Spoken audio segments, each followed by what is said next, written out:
Berry, Region Manager for the Jacksonville Public Library. We are so happy that all of you, along with our very special guests, are here today for this very special occasion. Our first speaker probably doesn't need an introduction to this group. He's our local historian and author, Wayne Wood. He will share a brief history of the Willowbranch Library.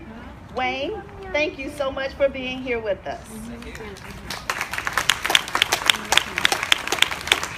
It is an honor to be here, and as you know, my approach to history is one that is real and what is here.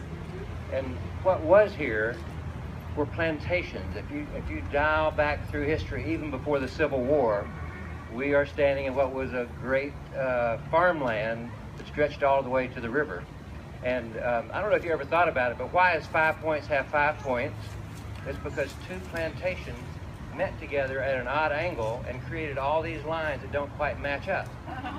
And so we're standing now in the midst of the Jalton plantation, and many of you know the little house on Lydia Street that goes back to 1855 was one of the plantation houses for that plantation.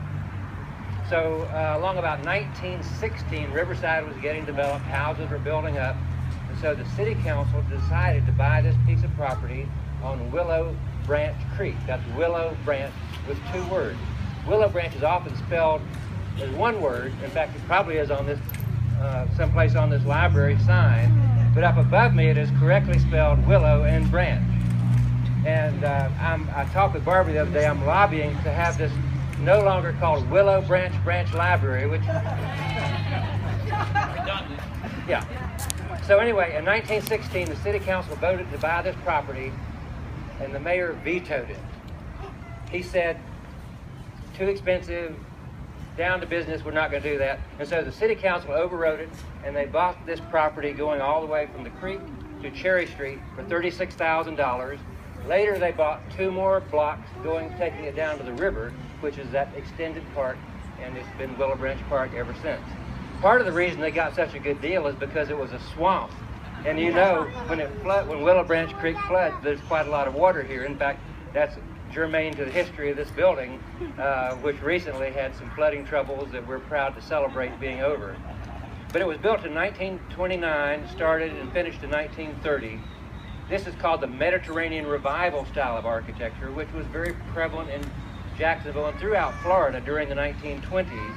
This is probably the last great building built in that style, because with the coming of the Great Depression, not only not did many buildings get built, but fanciful buildings like this were beyond most people's budgets. So we're proud to have this building designed by one of the prominent architects of the time, Bernard Close, and it stands as a testimony to the splendor of libraries, inviting people by its beautiful facade to come in and enjoy the learning possibilities of books.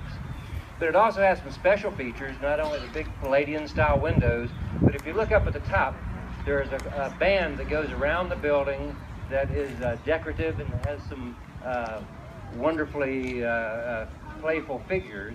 And that process is called sgraffito. And this is one of the few examples of this in the state of Florida.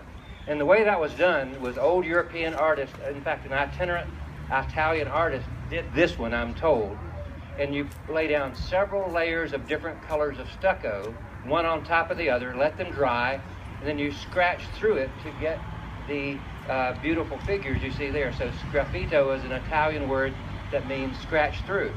So not only do we have the first branch library, the most beautiful library, one of the last examples of the Mediterranean Revival style, one of the few examples of sgraffito, but this library is the heart of the neighborhood and always has been. It's where culture is centered, where learning is, where all the conveniences of modern libraries come to being in a historic building. And so we're glad today to not only dedicate this building, but also to thank all of you and all of those who have been involved. One of the leaders of this process has been the director of the Jacksonville Public Library. And she came here, we're celebrating her 10th anniversary of being in Jacksonville. And many of you don't know much about Barbara Gubbin, but she is one of the superstars of Jacksonville city government and our community as well. She was actually raised in India. and spent time in South Africa and London. She went to the University of London, got her master's degree there. Was in Houston 10 years before she came here. Now she's been 10 years as our director, and we're hoping that she will at least go 10 more years here before she moves on someplace else. So please welcome our fabulous director, Barbara Gibbon.